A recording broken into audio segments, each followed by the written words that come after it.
hilang 2,6 juta gara-gara ketipu kosan. Udah deh buat kamu yang lagi cari kosan. Udah ada 3 orang mas yang kesini dan ketipu semua. Semenjak saya transfer, beliau ini minta uang deposit sebesar 350.000. Dan dari situ akhirnya saya sadar kalau beliau ini penipu. Oh, berarti DP minimal 50%. Kalau misalnya 200 atau 300 gitu bisa nggak ya? Soalnya saya butuh cepat, cuma masih lagi ada duitnya segitu. Kalau kakak butuh cepat, oke, saya kasih kakak bayar DP-nya aja dulu, 300 aja dulu ya. Nomor untuk yang pengurus atau pemilik kosnya bener ini, Bu? Enggak deh, bukan kayaknya. Bukan ya? Jadi kalau misalnya ini penipuan atau gimana, Ibu? Iya, penipuan.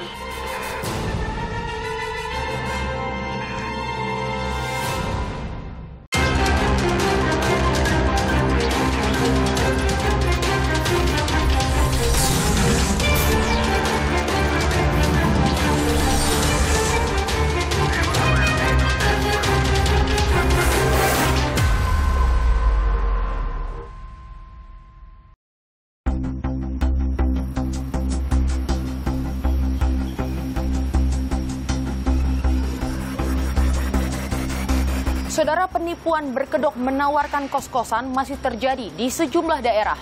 Modusnya beragam. Para korbannya mulai dari para pekerja hingga mahasiswa. Mengapa para korban mudah ditipu? Simak liputan selengkapnya agar Anda tak jadi sasaran berikutnya. Duit hilang 2,6 juta gara-gara ketipu kosan. Udah deh buat kamu yang lagi cari kosan. Jadi aku dan temanku dari Surabaya lagi cari kosan nih di Jakarta, tapi lewat Google Maps guys. Wah, udah ada 3 orang mas yang kesini dan ketipu semua. Bima Anditya, warga Surabaya ini mengunggah kekesalannya di media sosial pada 7 Juli lalu karena tertipu saat mencari kos-kosan bersama temannya. Emang aku lagi di Surabaya kan? Lagi di Surabaya karena kerjaan masih remote dan baru ada kabar untuk datang lagi di Jakarta. Nah itu sama temen sebenarnya, butuh kos-kosan cepet. Cari yang memang kita pengennya deket-deket sama Transjakarta atau deket-deket sama public transport gitu. Bima mencari kos menggunakan Google Maps. Ia menemukan sebuah kos dekat kantornya di Jakarta Selatan, lalu menghubungi nomor telepon yang tertera pada kolom deskripsi. Di nomor yang dituju, penipu yang mengaku sebagai pemilik kos menawari Bima kos murah di lokasi strategis. Kita cari lewat Google Maps, ngecek di daerah yang deket-deket halte, yaitu di Mampang. Karena Mampang deket banget sama tempat kerja. Oke, namanya itu Apple Kos. Bang, ini ada berapa kamar yang tersedia? Kata abangnya ada 2, kita juga butuh cepet. Ini nih udah oke banget. Dari segi harganya, dari fasilitasnya, dari foto-fotonya, deket sama public transport. Pelaku meminta Bima mentransfer uang muka. Kadung tertarik, Bima tanpa pikir panjang menyanggupinya. Oke, Bang, saya ngambil deh gitu. Kan harga fullnya itu 1,6 juta per bulan. Dia minta DP 50%, 800.000. Akhirnya kita transfer 800.000. Untuk 2 berarti 1,6. Tak lama, pelaku memintanya membayar uang deposit. Bima sempat curiga, tapi ia mentransfer lantaran pelaku menjamin uangnya dapat diambil lagi. Aku tanya untuk apa bang depositnya? Depositnya adalah untuk memang misal ada kerusakan-kerusakan selama nanti Mas Bima ngekos di sini. Gitu. Kalau misalnya nggak ada kerusakan saat Mas mau keluar dari sini atau pindah gitu, ntar dibalikin lagi. Gitu. Ya udah ini udah di deposit dan DP yang kosnya 1,6, deposit untuk 2 kamar juga 1 juta. Jadi 2,6 juta udah kita transfer. Bima terkejut saat ia meminta tolong temannya untuk mengecek lokasi Apple Kos. Ternyata pelaku mencatut nama kos tersebut. Aku minta tolong dah Mbak sama temanku yang ada di sini. Temen yang ada di sini untuk ngecek ke lokasi. Permisi, apa benar ini Apple Kos? Oh iya bener, Mas. Apa bener ada kamar kosong di sini? Oh iya ada, bener katanya. Pak, ini ada teman saya udah DP katanya ke abang ini. Bener nggak sih gitu? Hah, Mas, tahu nggak sih? Udah hari ini itu udah ada 4 orang yang kayak gini. sama kejadiannya. Kasus serupa juga menimpa Herlambang, seorang mahasiswa baru salah satu universitas negeri di Surabaya. Sebagai mahasiswa baru, Herlambang ingin mengekos dekat kampusnya. Pemuda asal Mojokerto ini pun mencari lewat Google Maps. Ia menemukan seseorang yang menawarkan kos murah di kolom tanya jawab. Akhirnya nemu nih satu kos yang deket banget sama Universitas Bintang. Nomor yang mengatasnamakan Ibu Win tadi. Cari-cari ada nemu satu nomor di kolom tanya jawab di Google Map. Akhirnya saya hubungilah ya nomornya. Setelah hubungi basa-basi tanya tipe kamar, tanya foto segala macam, akhirnya dapat kamar yang pas dengan harga 800.000, kamar mandi dalam. Sebagai tanda jadi, pelaku meminta Herlambang mengirimkan foto KTP dan segera mentransfer sejumlah uang muka 50% dari biaya kos selama sebulan. Orangnya minta persyaratan, minta foto KTP lah, minta lokasi, dan lain-lain. Beliau minta untuk transfer sejumlah 400.000, yaitu 40% dari harga kamar kos tersebut, untuk membuat kartu untuk masuk ke kamar kos. Herlambang sadar telah menjadi korban penipuan saat pelaku memintanya mentransfer uang lagi sebagai deposit. Nah itu setelah saya transfer, beliau minta lagi sejumlah 350.000. Beliau berdalih uang itu untuk deposit. Padahal dari awal beliau tidak membicarakan tentang deposit tersebut, bicarakan hanya DP saja. Dan dari situ akhirnya saya sadar kalau beliau ini penipu. Modus penipuan kos-kosan yang menimpa Bima dan Herlambang membuat kami penasaran untuk menelusuri kejahatan ini. Kami mencari kos-kosan secara acak di Jakarta Selatan melalui Google Maps. Kami menemukan salah satu alamat kos yang kolom komentarnya ramai pengunjung. Di situ, seseorang menawarkan kos dengan mencantumkan nomor HP. Kami mencoba menghubunginya. Seseorang bernama Wisnu merespon chat kami, lalu meminta kami mengisi sebuah form. Berikutnya kami memesan sebuah kamar non-AC seharga Rp900.000 per bulan.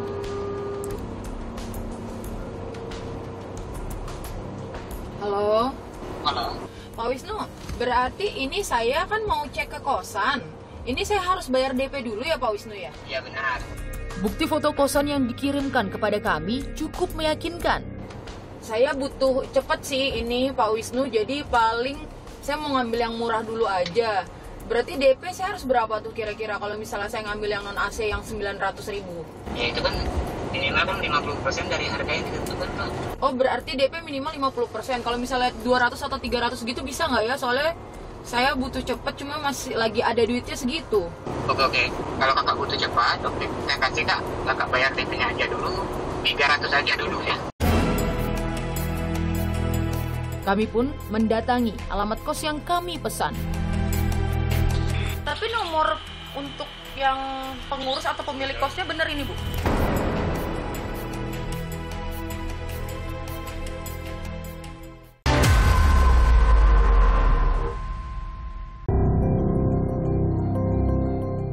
Penelusuran berlanjut.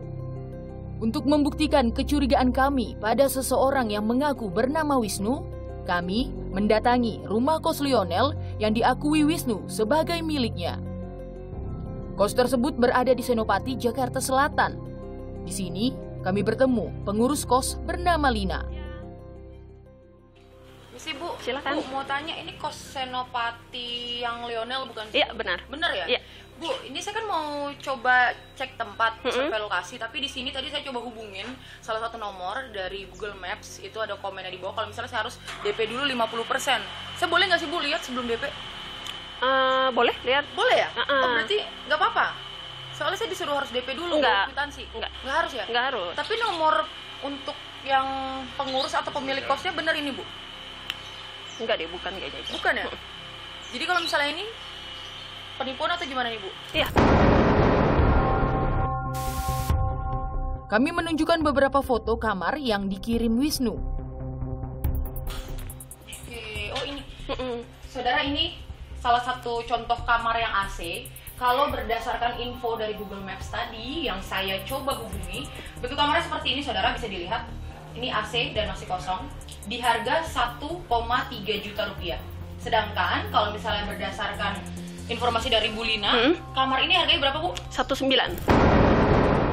Saudara, dari kasurnya saja sudah terlihat beda. Di sini ada dipan, kemudian ada lemari kayu, sedangkan kalau di sini memang ada kasur seperti ini tapi lemarinya bukan kayu, di sini ada lemari plastik, saudara. Jadi ini benar-benar tidak sesuai dengan informasi yang tertera di Google Maps. Dugaan kami terbukti. Penipu yang mengaku bernama Wisnu mencatut rumah kos Lionel. Sebelumnya, seorang pemilik kos yang menjadi korban pencatutan oleh pelaku penipuan menceritakan kisahnya di media sosial.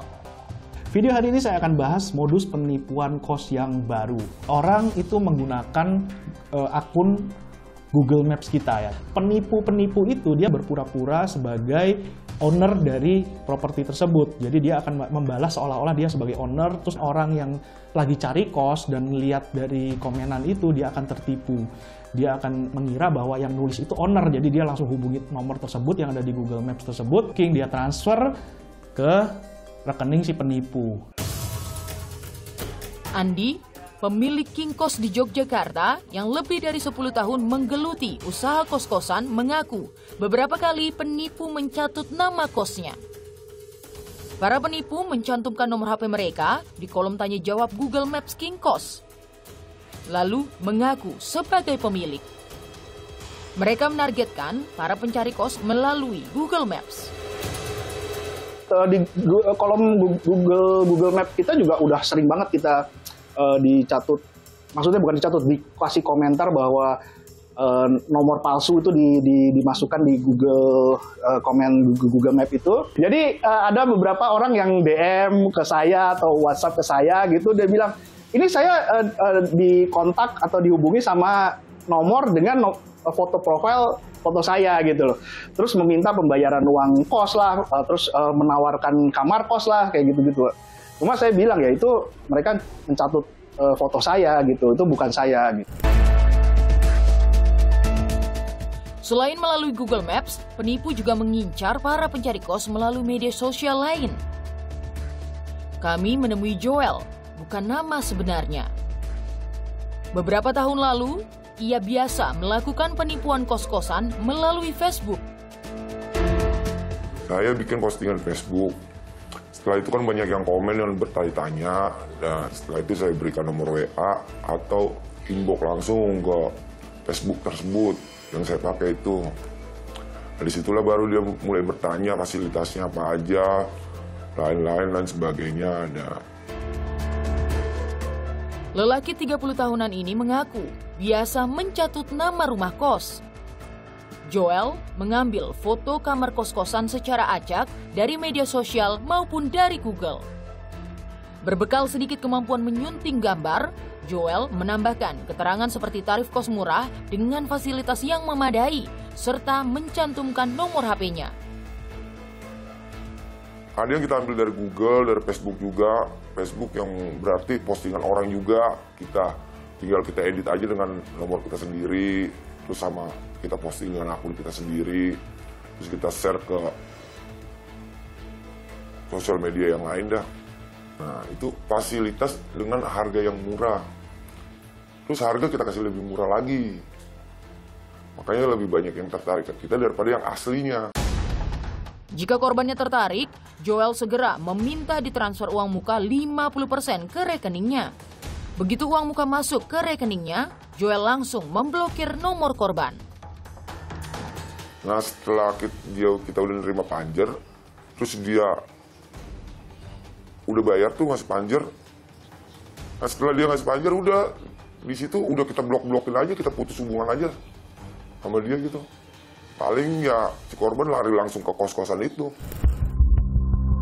Mencari kos-kosan secara online memang mudah, namun jika tak waspada, para pencari kos rentan menjadi korban penipuan. Tanpa pertimbangan matang, mereka mudah tergiur jebakan penipu. Seperti yang dialami Bima dan Herlambang, mereka tertarik oleh foto yang diunggah dan tarif kos murah. Bima dan Herlambang tak curiga saat penipu meminta uang muka. memang ini nih udah oke banget dari segi harganya, dari fasilitasnya, dari foto-fotonya, itu kelihatan kayak meyakinkan gitu, Mbak. Wah, kayak bagus nih. Dan deket sama public transport. Itu kan yang kita cari di awal. Nah, karena foto profil dari orang tersebut itu meyakinkan, sama fasilitas dan harganya cukup terjangkau. Tak hanya para pencari kos-kosan, pemilik rumah kos juga dirugikan. Andi, pemilik kos yang kerap dicatut penipu, sering melaporkan ulah para penipu ke pihak Google. Biasanya kalau kita tahu ya, kita jadi sebagai pemilik kos kita juga harus setiap hari harus ngecek tuh. Harus ngecek komentar di Google Maps kita tuh, kalau ada yang kayak gitu kita harus segera report ke Google supaya komennya itu bisa di take down gitu. Jadi kita take down satu, kita report satu, berapa hari kemudian muncul lagi. Kita take down lagi, berapa hari kemudian kita muncul lagi.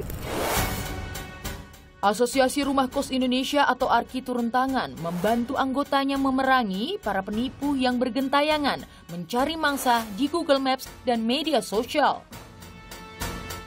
Jadi sekarang untuk melaporkan penipuan-penipuan itu udah lebih gampang. Kalau dulu harus bikin report dengan berbagai macam kronologi, baru komen itu bisa di take down. Tapi sejak secara asosiasi bersurat secara resmi, kita komen secara resmi dari email asosiasi, sekarang untuk melaporkan take down itu lebih mudah. Prosedurnya jauh lebih mudah. Itu dari sisi penipuan dan kriminalitas ya. Kasus penipuan modus penawaran kos-kosan muncul silih berganti karena para pencari kos kurang waspada dan teliti. Saya kira itu adalah hal yang amat mungkin memanfaatkan kelelahan, memanfaatkan ketidaktahuan, memanfaatkan keburu-buruan orang ya dalam rangka akomodasi yang bersifat temporer ya, sehingga kemudian lalu menjadi pangsa empuk dari para pelaku kejahatan yang melihat itu sebagai peluang. Selain itu, para korban yang tidak melapor membuat kasus ini jarang terungkap. Ada saja kalangan yang menganggap bahwa kalau dia jadi korban itu lebih kepada sial, karena tadi probabilitas dia untuk korban sebetulnya kecil sekali ya. Kebetulan kenanya pas apes namanya. Enggak lagi, aku nggak lapor ke polisi. Karena nggak tahu ya, karena mungkin ribet aja gitu. Terus kayak udah capek waktu itu, apalagi butuh cepet juga. Lalu, bagaimana agar tidak menjadi korban penipuan kos-kosan? Karena kita nggak tahu itu nipu atau beneran kan, jadinya ya lebih baik kita nunggu masuk grup fakultas.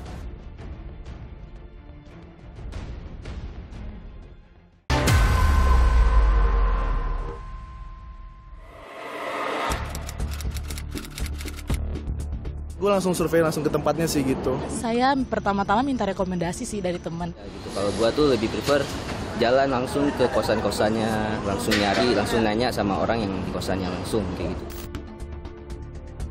Demi mendapat kos sesuai harapan, setiap orang punya cara berbeda dalam mencari kos-kosan. Kami membuat polling kecil untuk mengetahui bagaimana masyarakat mencari kos-kosan. Hasilnya, lebih banyak orang memilih mencari kos secara online melalui media sosial atau Google Maps dibandingkan datang langsung ke lokasi kos.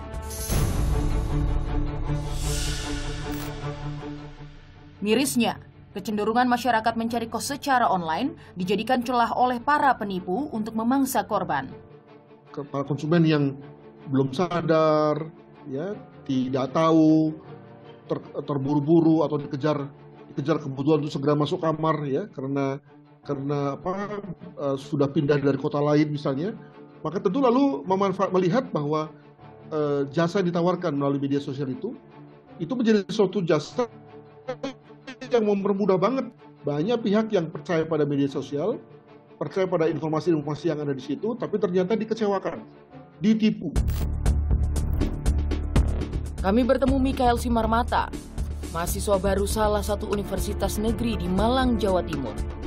Khawatir dengan maraknya penipuan kos, Mikael lebih memilih mencari info kos-kosan dari teman-temannya di kampus, lalu datang langsung ke lokasi kos.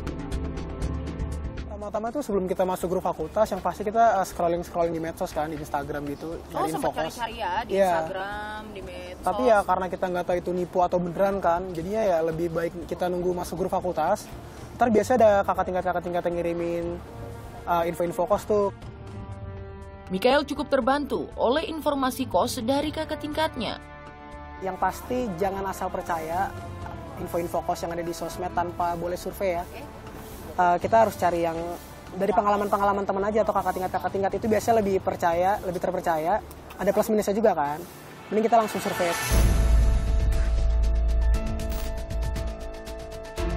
Salah satu cara mendapatkan informasi terpercaya seputar kamar kos adalah melalui marketplace penyedia jasa kos seperti Mami Kos. Nah, itu kita selalu menyarankan pengguna untuk booking via kita aja, karena kita perannya di sini sebagai pihak ketiga nih yang mengamankan gitu ya. Kita hanya akan mentransfer ke pemilik setelah penghuni atau calon penghuninya nih. Jadi setelah dia beneran dapat kamar, nah itu baru kita transfer ke pemilik.